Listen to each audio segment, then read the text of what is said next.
Students page number 142 open करिए, ठीक है। एनसीईआरटी में देखिए लिखा है ट्राई दिस, कह रहा can you think of 2 more situations where we may need to multiply algebraic expression. 2 hint भी दिए हैं, कह रहे हैं कि think of time and speed. तो सिचुएशन नंबर 1 में हम टाइम एंड स्पीड के बारे में कुछ सोचेंगे, कुछ एक्सप्रेशन बनाएंगे और दिखाएंगे हाँ भाई 2 एक्सप्रेशन को हमें मल्टीप्लाई करना पड़ता है। और सिचुएशन नंबर 2 में बच्चों वो बात कर रहे हैं कि think of interest to be paid the principal and rate of the simple interest, ठीक है। एक एक करके देखते हैं। Situation number 1 speed and time के बारे में सोचते हैं, ठीक है।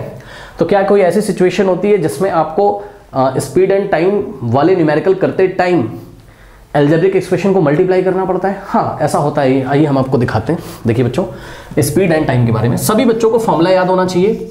Speed is equals to distance by time. ये तो सभी बच्चों को मेरे ख्याल से याद है। जिसको नहीं याद है प्लीज बच्चों याद कर लीजिए।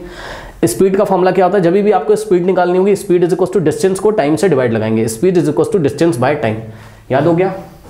यहां से एक फॉर्मूला बनता है, वो हम आपको दिखाते हैं। डिस्टेंस इज इक्वल्स टू, देखो बच्चों यहां से डिस्टेंस, जब आपको डिस्टेंस निकालना होगा कभी भी, जब आपको डिस्टेंस निकालना होगा तो हम क्या करते हैं, ये टाइम को स्पीड से मल्टीप्लाई कर देते हैं। आई रिपीट, ये वाला डिस्टेंस निकालना है तो स्पीड इंटू टाइम करना है। क्या करना है?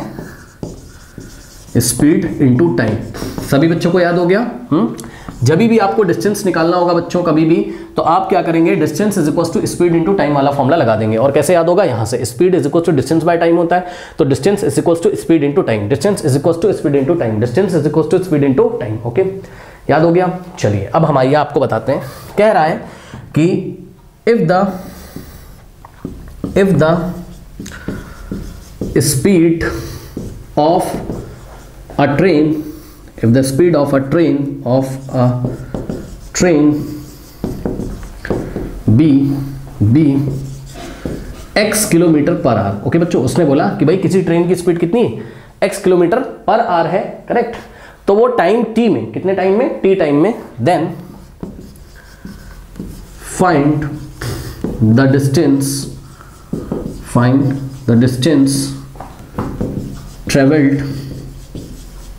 traveled in time t hours। बच्चों सुनो ध्यान से। कह रहा है अगर किसी ट्रेन की speed x kilometre per hour है, करेक्ट, तो टाइम t आवर्स में कितना टाइम दिया हुआ है? t hours. अब बात समझो ना, वेरिएबल्स के फॉर्म में दिया है। ये स्पीड x किलोमीटर आ रहा है, x किलोमीटर पर आवर है, ठीक है ना भाई। स्पीड की आपको यूनिट याद है ना, किलोमीटर पर आवर या फिर मीटर पर सेकंड, वो सब हम 9th क्लास में डिटेल में देखेंगे, उसकी ज़्यादा टेंशन मत लो। स्पीड कितनी? x kilometre per our. तो वो पूछ रहा है कि अगर ट्रेन की speed x kilometre per our हो, अब वो x की वैल्यू कुछ भी हो सकती है, 50 हो सकती है, 60 हो सकती है ना, 50 kilometre per our, 60 kilometre per our, उससे हमें मतलब नहीं है। अभी हम स्पीड को x किलोमीटर पर आवर मान के चल रहे हैं, करेक्ट।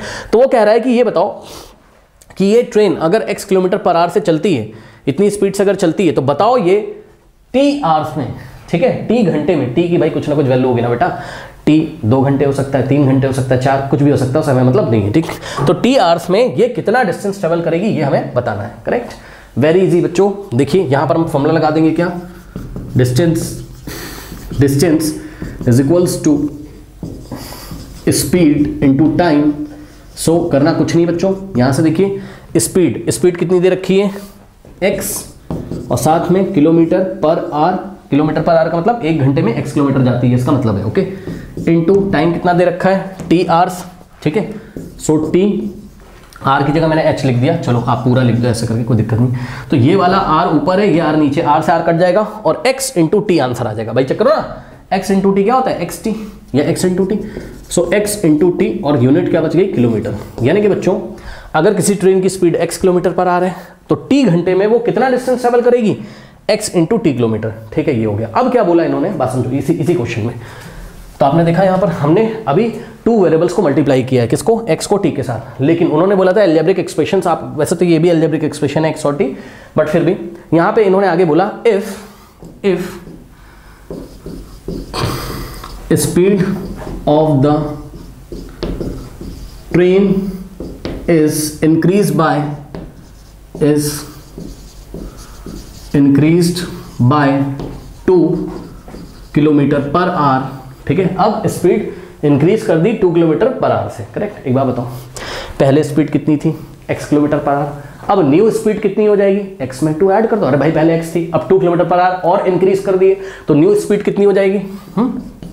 सो न्यू स्पीड बच्चों, ठीक है, कितनी हो जाएगी, ये हो जाएगी आपकी कितनी, x पहले थी और 2 और इंक्रीज कर दिया तो x + 2 kilometre per hour. Okay, so ये न्यू स्पीड हो गई, करेक्ट, बात समझ आएगी कि नहीं, तो ये न्यू स्पीड हो गई x + 2 किलोमीटर पर आवर। ठीक, तो कह रहा है if the speed of the train is increase by 2 kilometre per hour and it takes, so question पूछ रहा है, सो ये तो आपने निकाला है ना न्यू स्पीड, इसको आप ब्रैकेट में बंद कर लो, ये आपने अपनी नॉलेज से निकाला है, ये आपकी नॉलेज से निकाला आपने, ठीक है ना।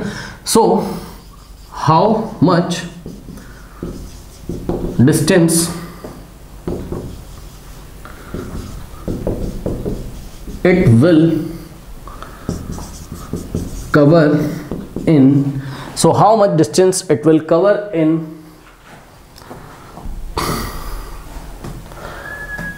so how much distance it will cover if time required is, let us say 3 hours less than the previous one, ऐसा कुछ क्वेश्चन दे दिया है, ठीक है ना। कह रहा है अगर स्पीड उसकी 2 किलोमीटर पर आवर इंक्रीज कर दी तो new speed x + 2 kilometre our हो गई या किलोमीटर पर आवर हो गई, हमने निकाला। तो कह रहा है अब ये बताओ कि अगर वो न्यू स्पीड यानी कि x + 2 किलोमीटर पर आवर से चले, क्योंकि उसकी स्पीड 2 किलोमीटर पर आवर से इंक्रीज कर दी गई, तो कह रहा है ये बताओ कि अब वो कितना डिस्टेंस ट्रेवल करेगा if time required is 3 hours less than the previous one, मतलब जितना टाइम पहले ले रहा था, पहले कितना टाइम ले रहा था वो चेक करो, t hours, ठीक है, पहले कितना टाइम ले रहा था वो t hours ले रहा था। अब कह रहा है कि अगर पहले के कंपैरिजन में 3 hours लेस लगते हैं, मतलब टाइम आपको 3 hours लेस दिया हुआ, तो न्यू टाइम कितना दिया हुआ है यहां पे देखिए,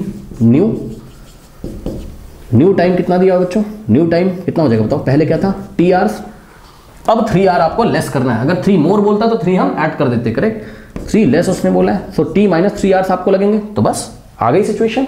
यानी कि न्यू स्पीड कितनी है x + 2 kilometre per our, new time कितना है t - 3 hours, तो बताओ डिस्टेंस कितना होगा। तो डिस्टेंस आपको निकालना आता है, डिस्टेंस का फॉर्मूला क्या होता है बच्चों, अभी बताया है, न्यू डिस्टेंस